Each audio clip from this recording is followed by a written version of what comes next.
What's good, everybody? It's your boy Creative Trey. I wanted to take a moment to sit down and discuss the GQ interview that Jay-Z had with a journalist by the name of Frazier Tharpe. I got my laptop set up here in front of me. We're going to break down certain parts of the interview. I definitely recommend that y'all go and check out the interview that he did. Is on YouTube, GQ, Jay-Z. Just look that up and you'll find it. I want to start off by saying thank you, Jay-Z, for sitting down and doing this interview. We don't get an opportunity to see some of the greatest legends in hip-hop sit down and really discuss their thoughts and ideas, especially things that are currently happening right now in hip-hop, and especially addressing the 2024 beef between Kendrick and Drake. So he did touch on that, and we're going to get to that right now. Frazier Tharpe, the person that was interviewing him, the journalist, he said, as a spectator, what did you think of the 2024 back and forth between Kendrick and Drake? Jay-Z's response: I'm gonna have an answer you're not going to like. Well, I don't know if you're going to like it. That's presumptuous. There are 4 pillars of hip hop. There's breakdancing, graffiti, there's DJing, and battling. Now, right there, I want to start off by saying when I listened to this interview, I listened to it yesterday while driving around. I had, plenty of time. And when I first heard this whole interview from beginning to end, and I heard his thoughts, especially about the beef, I don't know. My cousin sent it to me. He told me to go and check it out. And he already had his opinions and thoughts on it. I had to take a second to sit back and think about it because this is Jay-Z we're talking about. This is not just some run-of-the-mill fan or a stan or anything like that. This is somebody who has been in this thing since the 90s, bro. Like, before I was born. I was born 98. So, he's been doing this longer than I've been alive. So when somebody as legendary as he is decides he wants to sit down and speak on something, you listen. And not only do you listen, but you digest. You really got to take it in before you ever just jump out there and say something. So I had plenty of time to really think about my thoughts on this. He goes on to say that, those 4 pillars of hip hop being breakdancing, graffiti, DJing, and battling. From my understanding, I didn't know battling was a pillar of hip hop. From what I have learned and from what has been told to me, what has been passed down to me, there's breakdancing, graffiti, DJing, and MCing, like just rapping, not actually battling. Battling is something that can be done through all the 4 pillars of hip hop, being breakdancing, graffiti, DJing, and MCing, rapping. You can battle in all 4 of those pillars. I don't know if he misspoke or if it was just a way for him to be able to transition into the battle. But I'll be quite honest, even though this is coming from Jay's mouth, I prefer what it is that I originally learned about hip hop. I prefer those to be the 4 pillars of hip hop. And I don't want that to be misconstrued or misunderstood. Breakdancing, graffiti, DJing, MCing. Breakdance is not at the forefront of rap anymore. It's actually an Olympic sport. These are words, Jay-Z's words. He says, so that's dead. And he laughs, jokingly about the whole Olympic thing.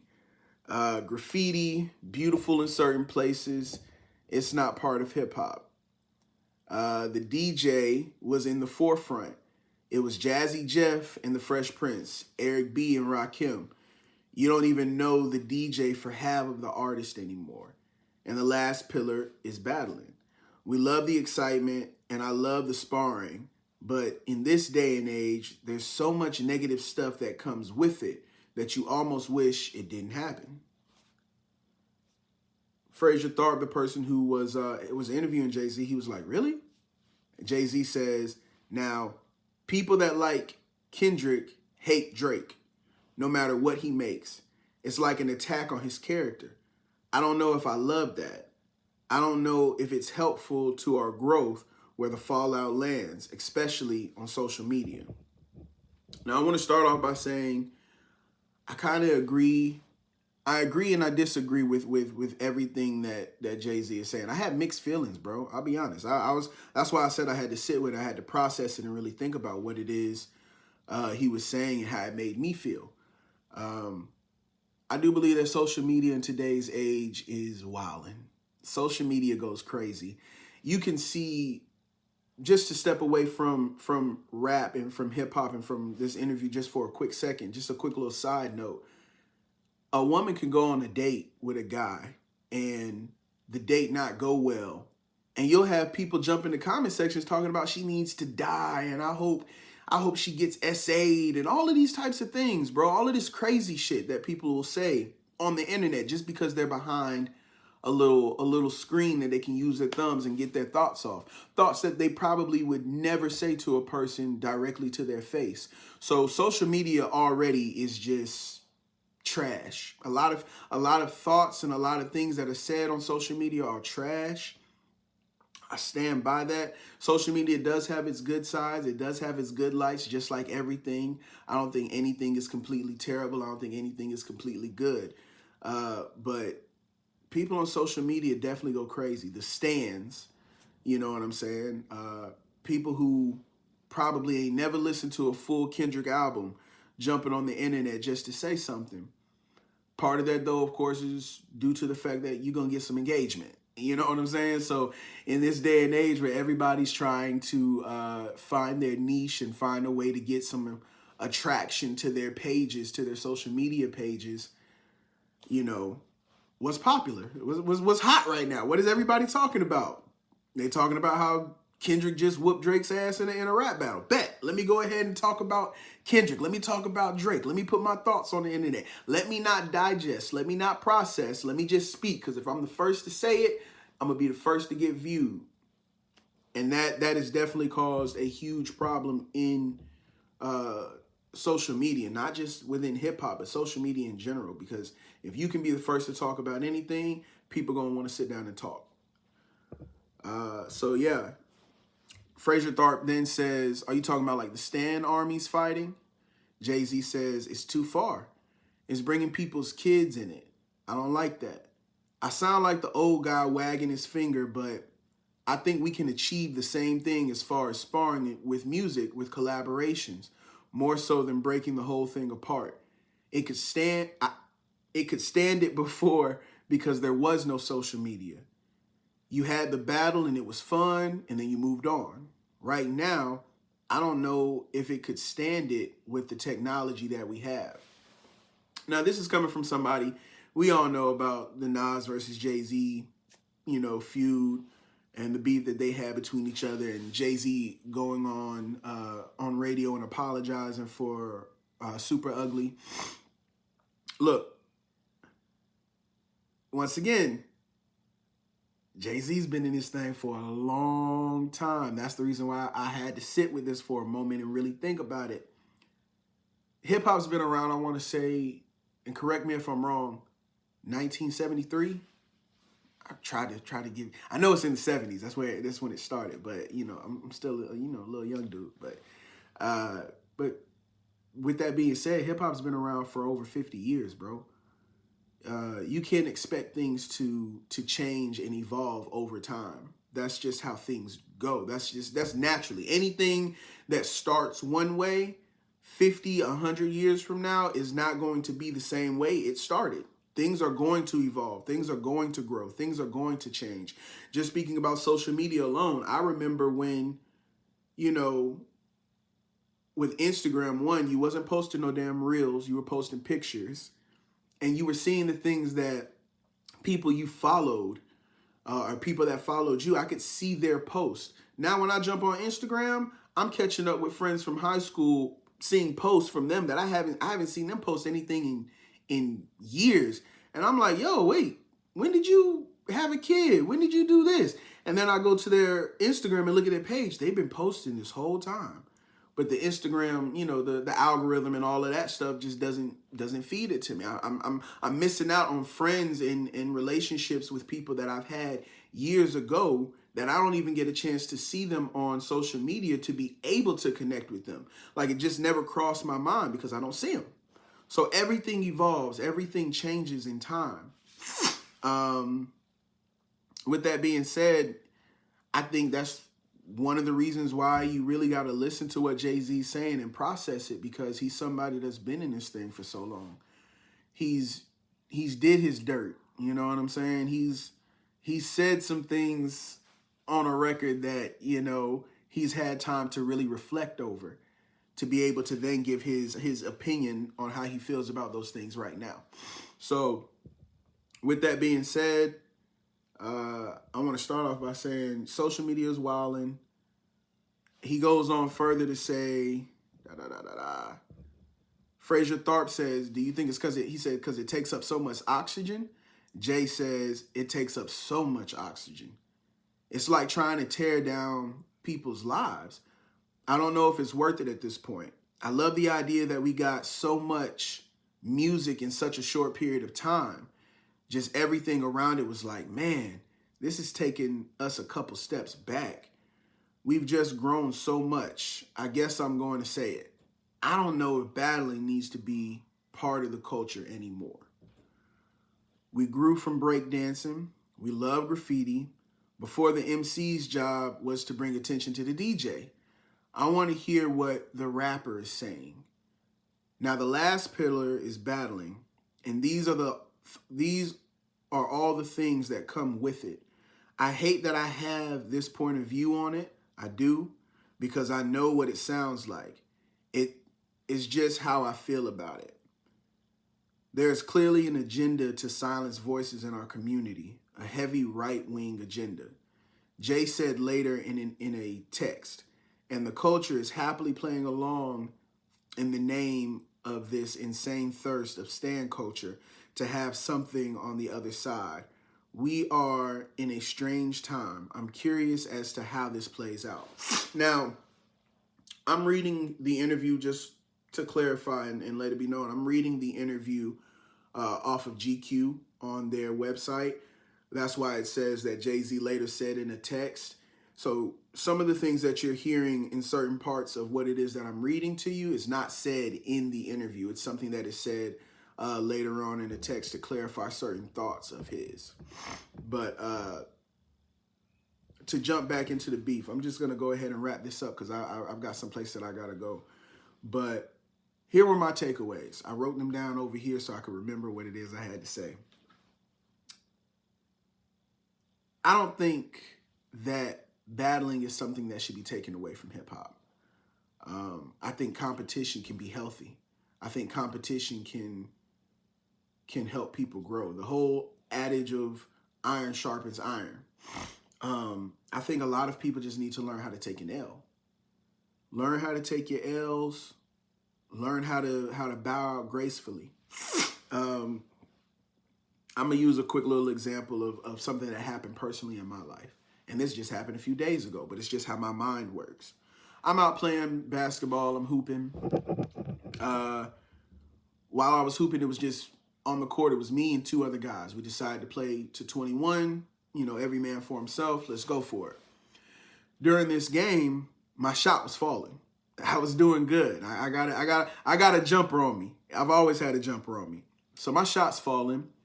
And then a few other guys started to show up while we were playing 21. Eventually, it got enough to where it wasn't just 3 dudes on the court, including myself. It was enough to play 3-on-3 and then play 4-on-4. So while we're playing this game, I played probably a total of 3 games. We won all 3 games, but my shot wasn't really falling in those first 2 games. And it had gotten so bad, I fucked around and missed a layup. And I was like, damn, bro, I'm missing easy buckets. And then I heard somebody say, yeah, nigga, it's because you suck.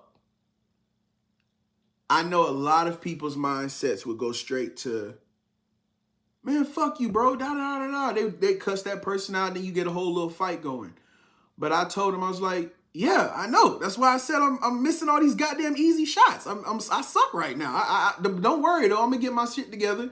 Don't let my shot start to fall. And it started to fall towards the last game. But my mindset wasn't so quick to, I'm offended. No, this is true. I'm missing shots. I've noticed myself miss my last 5 shots. My shit's whack right now. I admit to that. I took the L. I took what it is he was saying and agreed. And I was like, yeah, no, I see that. I'm missing fucking shots. Learn how to take that L. Don't put so much weight on your L's or your W's.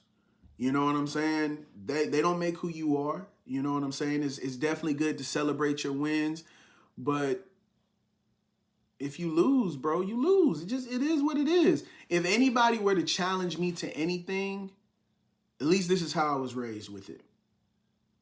If we're gonna sit here and say hip hop is a sport, which is what I've heard. Shout out to Screwface John. Shout out to Rob Markman. Shout out to the Company Man, and shout out to Jalopy Bungus, to several other YouTubers and people that are in the space on social media that discuss rap music and discuss hip hop. Shout out to all of them. But I forgot where my head was at. I'm sorry. I really wanted to make sure I shouted out people that I pay attention to and that I watch. But no, just understanding that if somebody challenges me to something and wants to do something, I'm all for it. I'll challenge. I will receive any challenge from anybody. But if hip hop is a sport, there we go. That's where I circle it back around. If hip hop is a sport, I also learned to be a good sport.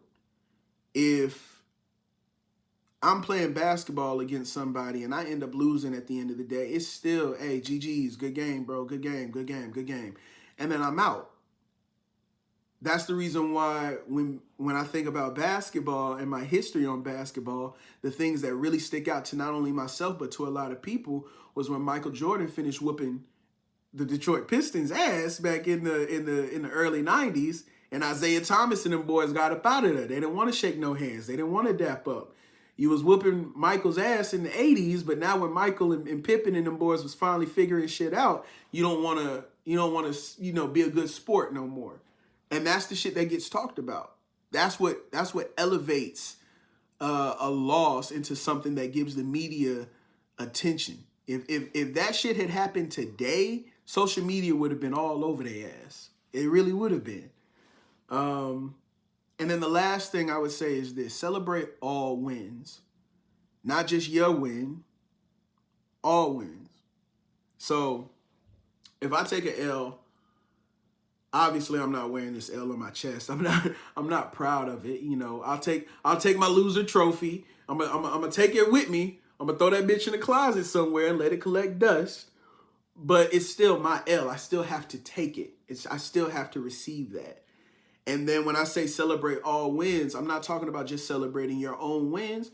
Celebrate that other person's win. Now, I'm not going to celebrate your win, especially if it's against me. I'm not going to celebrate your win as hard as I would celebrate if I won. If I won, we going to the steakhouse.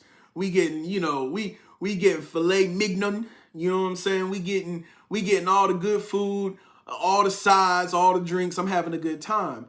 But if somebody else wins, instead of you wallowing in sadness or wallowing in your L, instead of you focusing on the L you just took, hey, bro, good job. Congratulations. If you can't say the words congratulations, my nigga, go stand in the mirror and learn how to say that word. As far as this, and I'm referring all of this back to the beef. If I'm speaking about it from Drake's standpoint, and then J. Cole, because J. Cole, he's also been on these interview runs as well. I think if J. Cole, for example, would have, instead of apologized and tried to wiggle his way out of the beef, I would have kept 7 minutes. I damn sure would have kept 7 Minute Drill on DSPs to allow people to hear it. It's a part of history. It's already going to be everywhere anyway. I can go look that goddamn song up right now on YouTube if I want to hear it. So it's already out there. You can already put it out. I would have left it on DSPs. I would have waited for Kendrick to respond. I would have heard Kendrick's response. And if I'm J. Cole, instead of apologizing, I feel like apologizing is worse than saying, hey, shit, I ain't got no angles. You know what I'm saying? If I'm playing basketball against somebody and I was just talking shit about how I feel like I'm the best basketball player there is, can't nobody shoot better than I can shoot, and then somebody comes out here and whoops my ass and shoots better than I can shoot, I mean, you're literally seeing it in real time. It's proven to you that somebody is better than you at something. So the only thing to say is, hey, shit, you got it, bro. You better than me at that. I'm gonna have to go work on my game. We will return to this though. I want a rematch.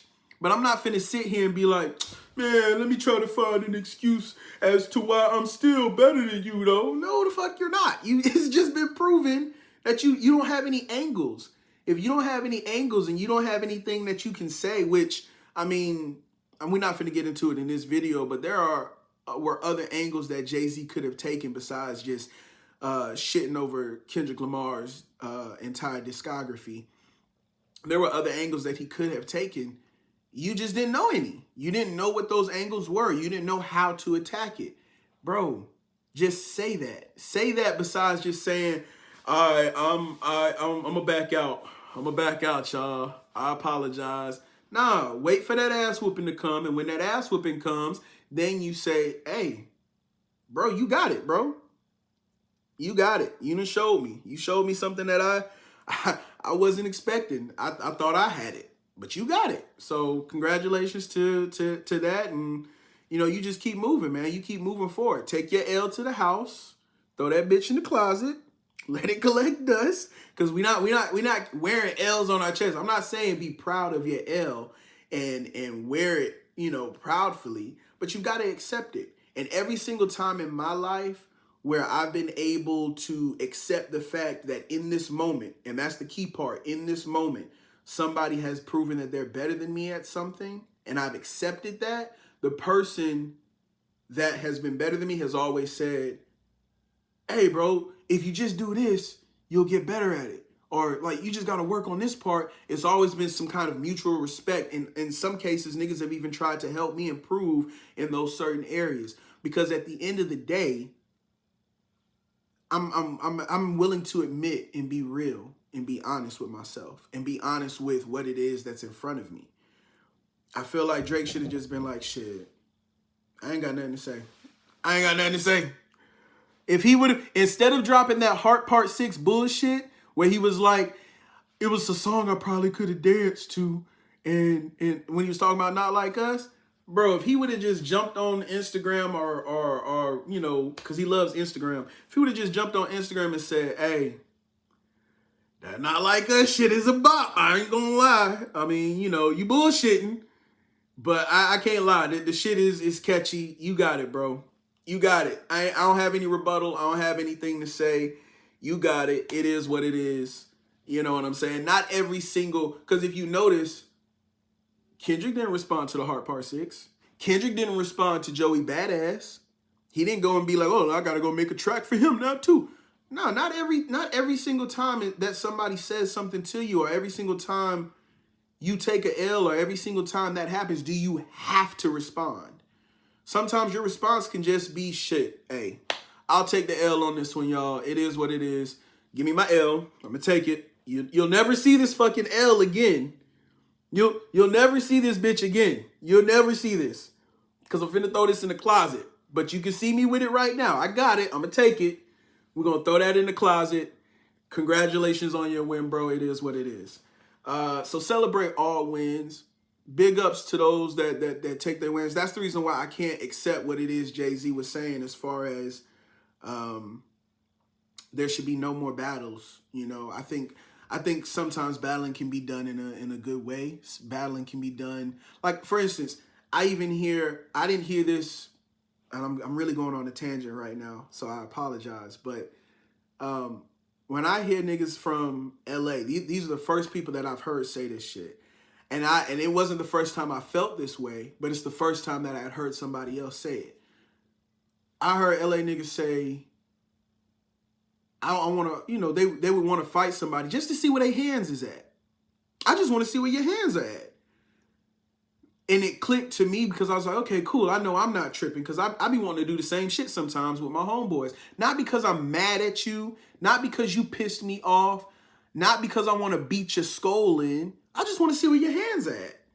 Sometimes that's all it is. That's battling. That's just a battle. I just want to see where your hand. I just want to see where your bars are at. What you got? Like, you know, if you and I was to battle right now, or if you needed to write something down, take a moment. You know what I'm saying? We can schedule it for a later time. I just want to see how good you are. I want to see who's better between both of us. That's it. That's all it's got to be sometimes. Wait, where are you at with it? What your shit look like? Are you good? Oh, you really good? Okay, well, shit, prove it. Let's go. And then you go into it, and then, you know, I think the reason why some people get so much backlash is because they're not willing to take this. Here you go. Here you go, Drake. You refuse to take it. Take it. Nobody said you gotta pin that shit to your chest and walk around with it. Take it so that we know you got it. Go put that bitch in the closet. Drop Iceman. Y'all have a good one. Peace. Love. Real quick, I want to finish with a prayer. And I also want to finish by saying, y'all go check out the Lunch Table 850, which is a podcast that I'm a part of. Y'all go check out my music. I've got music on Spotify, Apple Music. My sister and I are dropping music. We got a new song coming out that I'm willing to die for. I'm just going to let you know right now. That song is so amazing. It's called Magnolia. It'll be dropping real soon, so y'all go check me out. Let's finish off with a quick prayer, bro. Dear Heavenly Father, I want to thank you for this day. Thank you for waking us up this morning. Thank you for starting us on this day. I pray and ask that you please watch over my family, watch over my friends, watch over the people that view this video, Lord. Thank you, Lord, for the people that were able to view this video all the way to the end. And love and peace. That's all I'm asking for right now, Lord. In Jesus' name, amen. Peace.